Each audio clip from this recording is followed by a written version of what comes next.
नमस्कार, जय महाराष्ट्र. आताच्या महत्त्वपूर्ण बातम्या. लोकसभा आणि विधानसभा निवडणुकीमध्ये काँग्रेससोबत केलेली आघाडी जुन्या शिवसैनिकांना रुचलेली नाही. त्यामुळे मुंबई महापालिकेची निवडणूक पक्षानं स्वबळावर लढावी अशी भूमिका शिवसेना उबाटाचे मुंबईतील गटप्रमुखांनी मांडली आहे. शिवसेना उबाटाकडून शिव सर्वेक्षण यात्रा काढण्यात आली. त्या दरम्यान मुंबईतील गटप्रमुखांनी विविध मुद्दे मांडले.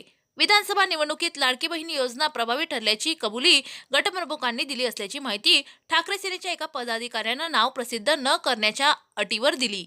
मुंबई महापालिकेची निवडणूक येत्या काही महिन्यात होण्याची दाट शक्यता आहे.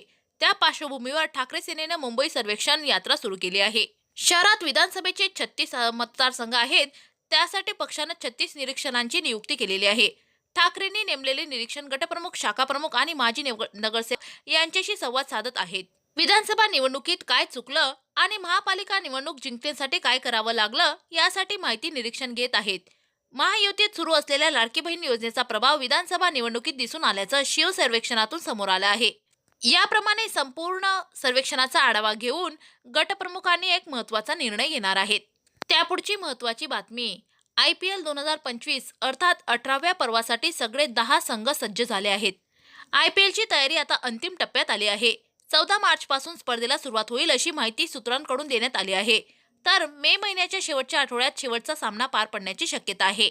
IPL 2024 स्पर्धा अर्थात 17व्या पर्वाची सुरुवात 22 मार्च 2024 रोजी झाली होती. साखळी फेरीचे सामने 19 मे रोजी संपले होते, तर प्ले-ऑफचे सामने 21 मे ते 24 मे दरम्यान झाले होते. त्यानंतर 26 मे रोजी अंतिम सामना झाला होता.